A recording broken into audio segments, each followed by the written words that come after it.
कुछ दिन पहले इंडिया ने अपना एक मिशन चंद्रयान-3 चांद की तरफ रवाना कर दिया है। एशियाई ममालिक में चाइना के बाद दूसरा मुल्क बन गया है जो कि स्पेस रेस में जिसको दुनिया के तरक्की याफ्ता ममालिक ही अफोर्ड कर सकते हैं। इंडिया भी इसका हिस्सा बन गया है। ये एक मुश्किल तरीन और महंगा तरीन मिशन है क्योंकि इस चंद्रयान-3 की कीमत तकरीबन 615 करोड़ इंडियन रुपए बताई जा रही है। इस मिशन को लेकर भारतीय साइंसदान पर बहुत ज्यादा प्रेशर भी था क्योंकि सब लोग जानते हैं इससे पहले भी इंडिया अपने 2 मिशन चंद्रयान 1 और 2 स्पेस में भेज चुका है जो कि बुरी तरह से नाकाम हो गए थे। इसके बावजूद ये जानना जरूरी है कि इंडिया बार बार क्यों चांद पर जाने की कोशिश कर रहा है, क्योंकि इसको तरक्की याफ्ता ममालिक की लिस्ट में भी शुमार नहीं किया जाता। अपने मुल्क में गुर्बत और बेरोजगारी के खात्मे के लिए पैसा इस्तेमाल करने की बजाय चंद्रयान मिशन पर इतना पैसा क्यों लगा रहा है। आज की वीडियो में इन्हीं सवालात के जवाब ढूंढने की कोशिश करते हैं। वीडियो में आगे बढ़ने से पहले आपसे गुजारिश है, अगर आप हमारे चैनल एहसान टीवी पर पहली बार आए हैं तो चैनल को सब्सक्राइब करना मत भूलिएगा। तो बिना टाइम ज़ाय किए बढ़ते हैं अपनी वीडियो की तरफ। चांद जमीन से तकरीबन 3,84,400 किलोमीटर दूर है और भारत वहां जाने के लिए तीसरी बार कोशिश कर रहा है क्योंकि भारत भी नासा की तरह पैसा कमाना चाहता है। आप सोच रहे होंगे कि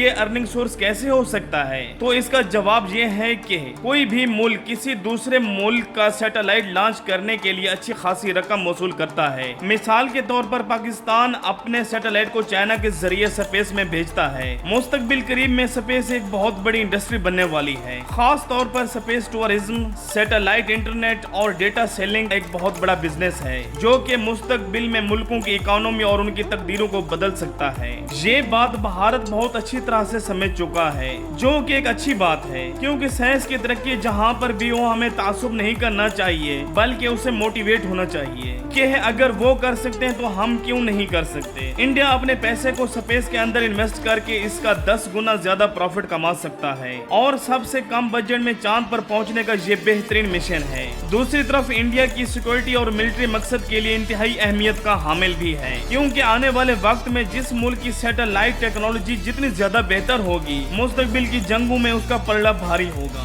भारत को चाइना के मुतालिक स्पेस को लेकर कई डाउट्स हैं जिनको वो क्लियर करना चाहता है और पाकिस्तान पर भी नजर रखना चाहता है। इसी सोच ने इंडिया को तीसरी बार चंद्रयान मिशन पर जाने के लिए मजबूर किया है। इससे पहले रशिया, चाइना और अमेरिका की कई स्पेस क्राफ्ट चांद पर बिना किसी नुकसान या फनी खराबी के चांद पर लैंड कर चुके हैं। इंडिया ने इससे पहले 2 बार कोशिश की लेकिन बुरी तरह नाकाम रहा। अब अगर तीसरी बार में वो कामयाब हो जाता है तो नासा जैसे कई बड़े प्रोजेक्ट हासिल करके कमाई कर सकेगा और इंटरनेशनल स्पेस स्टेशन में भी इंडिया को एंट्री मिल जाएगी। चंद्रयान 2 मिशन को पूरी तरह नाकाम नहीं कहा जा सकता क्योंकि ये अपना सफर यानी जमीन से अपना सफर 3,84,400 किलोमीटर की दूरी तय करके लैंडिंग के वक्त क्रैश कर गया था जिसे हार्ड लैंडिंग कहा जाता है। यानी ये चांद की सतह पर लैंड होने के करीब था लेकिन सॉफ्टवेयर ग्लिच की वजह से ऐसा नहीं हो पाया। इस पर लगे विक्रम रोवर ने चांद की सतह पर 2 हफ्ते के लिए स्टडी करके इसका डेटा जमीन पर भेजना था लेकिन जैसे ही इसका राब्ता जमीन से खत्म हुआ तो ये मिशन भी बंद हो गया था। अब चंद्रयान-3 को भी चांद के साउथ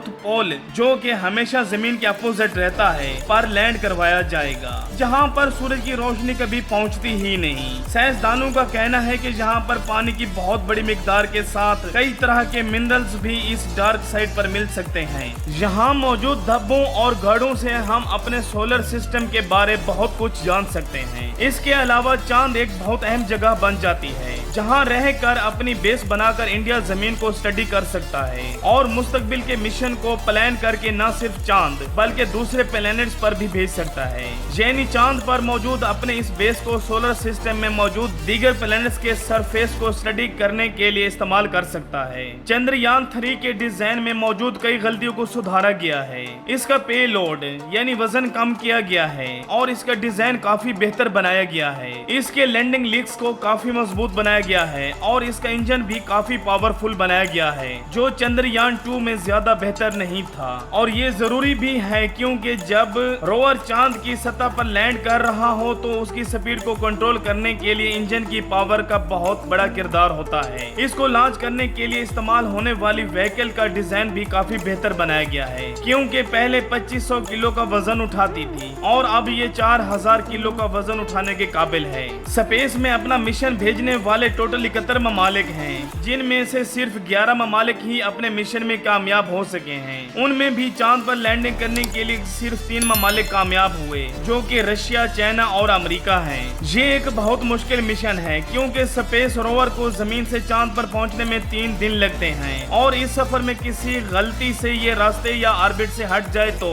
इसको ठीक करने के लिए टाइम और फासला बहुत ही कम होता है। दूसरी मुश्किल है चांद पर एटमॉस्फेयर का ना होना। पहले तो माना जाता था कि चांद पर सिरे से एटमॉस्फेयर मौजूद ही नहीं है, लेकिन जदीद टेक्नोलॉजी की मदद से स्टडी करने से मालूम हुआ ये मौजूद तो है, लेकिन इसकी तह बहुत बारीक है। सिर्फ 10 किलोमीटर की ऊंचाई पर चार्ज पार्टिकल से मिलकर बना है।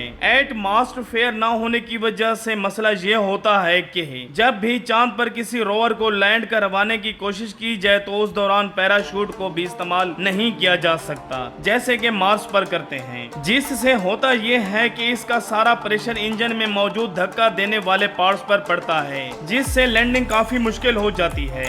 इसके अलावा चांद के साउथ पोल पर टेम्परेचर बहुत ही कम होता है, जिसकी वजह से इंजन के पुर्जे टूट सकते हैं। चंद्रयान की मदद से चांद की सतह को स्टडी करके जमीन पर डेटा भेजा जाएगा और इस पर ऐसे इंस्ट्रूमेंट्स लगे हैं जो दूसरे सियारों की खोज में मददगार साबित हो सकते हैं। अगर इंडिया इस मिशन को कामयाबी से मुकम्मल कर लेता है तो आगे गगनयान मिशन के जरिए साइंसदानों को चांद पर भेजने का मिशन वो पहले ही बना चुका है। जिस तरह इंडिया इकोनॉमिकल मामले में हमसे आगे निकल चुका है, बिल्कुल उसी तरह स्पेस के अंदर भी हमसे आगे निकल चुका है। इसको लेकर हम इसे नफरत करने की बजाय कुछ सीख लें, अपनी कोताहियों और नाकामियों को सुधारने की कोशिश करने के साथ साथ मुस्तकबिल में ऐसी टेक्नोलॉजी और रिसर्च दुनिया को दें जिससे दुनिया को फायदा पहुंच सके और हम भी स्पेस में दुनिया को कम्पीट कर सकें। ये थी आज की वीडियो। आपको वीडियो अच्छी लगी हो तो लाइक और शेयर कर दें और चंद्रयान 3 मिशन के बारे कमेंट में अपनी राय का इजहार करें। आज के लिए इतना ही, मिलते हैं एक और दिलचस्प वीडियो में।